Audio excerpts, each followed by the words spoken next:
கவர்னரை பற்றி எவ்வளவு தூரம் கீழ்த்தரமாக விமர்சிக்க முடியுமோ அந்த அளவிற்கு விமர்சிப்பது அரசியல் நாகரிகமா என எம்எல்ஏ வானதி சீனிவாசன் கேள்வி எழுப்பியுள்ளார். கோவை தெற்கு சட்டமன்ற தொகுதிக்குட்பட்ட வஉசி பூங்கா பகுதியில் பாஜக தேசிய மகளிரணி தலைவி வானதி சீனிவாசன் சுத்திகரிக்கப்பட்ட குடிநீர் தானியங்கி இயந்திரம் திறப்பு விழாவில் கலந்து கொண்டார்.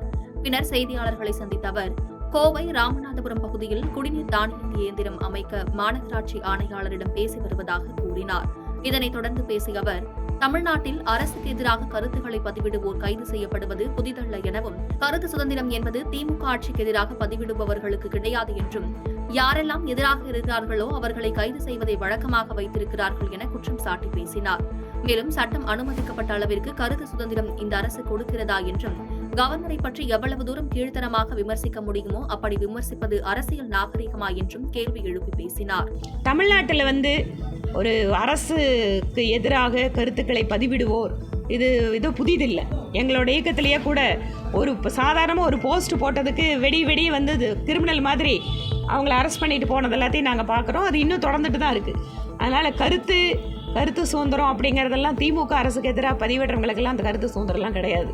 அதனால தான் இன்றைக்கி பாசிசம் அப்படின்னு பேசும்போது ஏன் இந்த திமுக கவர்மெண்ட்டை மக்கள் இன்னொரு மாதிரி விமர்சிக்கிறாங்க. கருத்துக்களை எதுக்கிறதுக்கு அவங்களுக்கு எடுத்துக்கிறதுக்கே அவங்களுக்கு மனசு கிடையாது.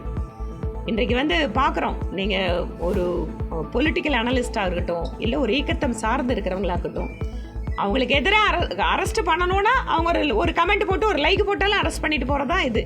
ஆனால் இன்னொரு பக்கம் பார்த்தீங்கன்னா கிரிமினல்ஸ் எல்லாம் ஃப்ரீயாக சுற்றிட்டு இருக்காங்க. நடக்கக்கூடிய அரசு கவர்மெண்ட் ஹாஸ்பிட்டலில் டாக்டர் மேலே அட்டாக் நடக்கும், மற்றவங்க மேலே நடக்கும். இந்த கவர்மெண்ட் டபுள் ஸ்டாண்டர்ட். அரசு சட்டம் ஒழுங்கை காப்பாற்றணும், எங்கே காப்பாற்றணும் அதை பண்ணுறதை விட்டுட்டு யாரெல்லாம் எதிராக இருக்காங்களோ அவங்கள அரெஸ்ட் பண்ணுறதுங்கிறது இது வழக்கமாக வச்சுருக்காங்க.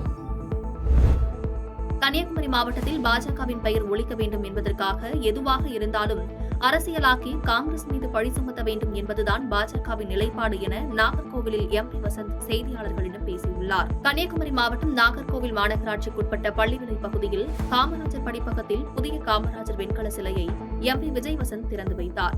அதன் பின்னர் செய்தியாளர்களை சந்தித்த அவர், குமரி மாவட்டத்தில் சாலைகள் மிகவும் சேதமடைந்து காணப்படுவது குறித்து எடுக்கப்பட்டு வரும் நடவடிக்கைகள் குறித்த கேள்விக்கு பதிலளித்த அவர், மழையின் காரணமாக சாலைகள் மிகவும் சேதமடைந்து காணப்படுவதாகவும், தற்போது டெண்டர் கோரி பணிகள் தொடங்கும் தருவாயில் உள்ளதாகவும், 1 மாத காலத்திற்குள் இந்த சாலைகள் சீரமைக்கப்படும் எனவும் தெரிவித்தார். அதனைத் தொடர்ந்து பேசிய அவர், பாஜகவின் பெயர் குமரி மாவட்டத்தில் ஒழிக்க வேண்டும் என்பதற்காக சாலைகள் மட்டுமல்ல எதுவாக இருந்தாலும் அரசியலாக்க வேண்டும், அதற்காக காங்கிரஸ் மீது பழி சுமத்த வேண்டும் என்பதுதான் பாஜகவின் நிலைப்பாடு என தெரிவித்தார்.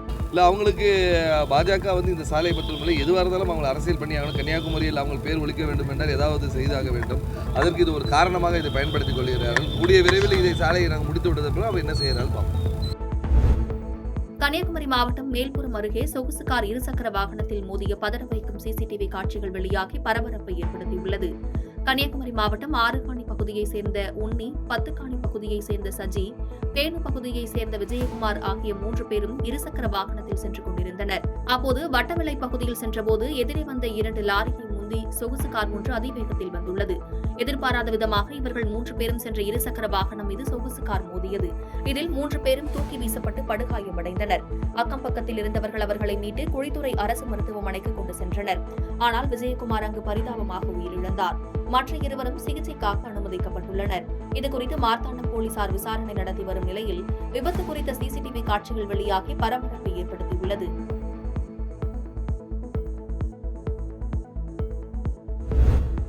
மாமல்லபுரம் கடலில் குளித்து மாயமான கல்லூரி மாணவர் உள்ளிட்ட 2 பேரின் உடல்கள் கரை ஒதுங்கியது. சென்னை அண்ணாநகர் கம்பர் காலனி பகுதியைச் சேர்ந்தவர் ஸ்ரீதர் என்பவரின் மகன் கிரிஷ் கேசவ். இவர் முகப்பேர் பகுதியில் உள்ள கலைக்கல்லூரியில் பிகாம் 3ஆம் ஆண்டு படித்து வருகிறார். அதே பகுதியைச் சேர்ந்த ரியாஸ், இருவரும் சக நண்பர்களான ரக்ஷத், ஆகாஷ், ஆர்யா உள்ளிட்ட 5 பேருடன் மெரினா பீச்சுக்கு செல்வதாக பெற்றோர்களிடம் கூறிவிட்டு மாமல்லபுரம் சுற்றுலா சென்றுள்ளனர். நண்பர்கள் 5 பேரும் மாமல்லபுரம் மீனவர் பகுதிக்கு வந்து அங்குள்ள கடலில் குளித்தபோது கடல் சீற்றம் அதிகமாக இருந்ததால் ராட்சத அலையில் சிக்கி கிரிஷ், ரியாஸ் இருவரும் ராட்சத அலை இழுத்து சென்று மாயமாகியுள்ளனர். கடலோர காவல்படை வீரர்கள் மற்றும் மீனவர்கள் உதவியுடன் இருவரின் உடலை தேடும் பணி நடைபெற்றது. ஒருபுறம் இருவரின் பெற்றோர்களும் ஹெலிகாப்டர் மூலம் கடலில் இருவரது உடலையும் தேட தமிழக அரசுக்கு கோரிக்கை வைத்திருந்தனர். இந்நிலையில் மாலை 6 மணி அளவில் இருவரது உடலும் அழுகிய நிலையில் கரை ஒதுங்கியது. மாமல்லபுரம் அருகே உள்ள வெண்புருஷம் கடற்கரையில் ரியாஸ் உடலும், உயாலிக்குப்பம் கடற்கரையில் கிருஷ்கேச உடலும் கரை ஒதுங்கியது. இருவரது உடலையும் மாமல்லபுரம் போலீசார் கைப்பற்றி பிரேத பரிசோதனைக்காக செங்கல்பட்டு அரசு பொது மருத்துவமனைக்கு அனுப்பி வைத்தனர். கரை ஒதுங்கிய இருவரது உடலையும் பார்த்து அவரது பெற்றோர்கள் கதறி எழுத காட்சி காண்போரை கண்கலங்க வைத்தது. உதயநிதிக்கு அடக்கம் தேவை எனவும், தொடர்ந்து எங்களை விமர்சனம் செய்தால் தக்க பதிலடி கொடுப்போம் என்றும் எடப்பாடி பழனிசாமி கூறியுள்ளார். சேலம் மாவட்டத்தில் நடைபெற்ற விழாவில் பேசிய அதிமுக பொதுச் செயலாளர் எடப்பாடி பழனிசாமி, விவசாயிகள் ஒன்று கூடி நடத்தும் நன்றி பாராட்டு விழாவில் பங்கேற்றது என் வாழ்நாள் பாக்கியம் என்று கூறினார். மேலும் பேசிய அவர், செங்கலை கையில் தூக்கிக் கொண்டு சுற்றும் உதயநிதி பல லட்சம் கற்களால் கட்டப்பட்ட கால்நடை பூங்காவை திறக்க கைவலிக்கிறதா என விமர்சித்து பேசினார். மேலும் ஸ்டாலினும் உதயநிதியும் ஒருவரை ஒருவர் புகழ்ந்து பேசிக் கொள்கிறார்கள் எனவும், நேற்று பெய்த மழையில் முளைத்த விஷக்காளான் உதயநிதி, நீங்கள் எனக்கு அறிவுரை கூற வேண்டாம் என கூறினார். உதயநிதிக்கு அடக்கம் தேவை எனவும், தொடர்ந்து எங்களை விமர்சனம் செய்தால் தக்க பதிலடி கொடுப்போம் என்றும் கூறினார்.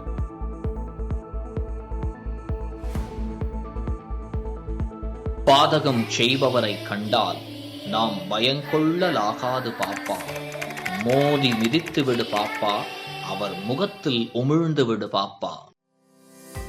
அண்மை செய்திகளை உடனுக்குடன் தெரிந்து கொள்ள இணைந்திருங்கள் இயம்நாடு தொலைக்காட்சியுடன்.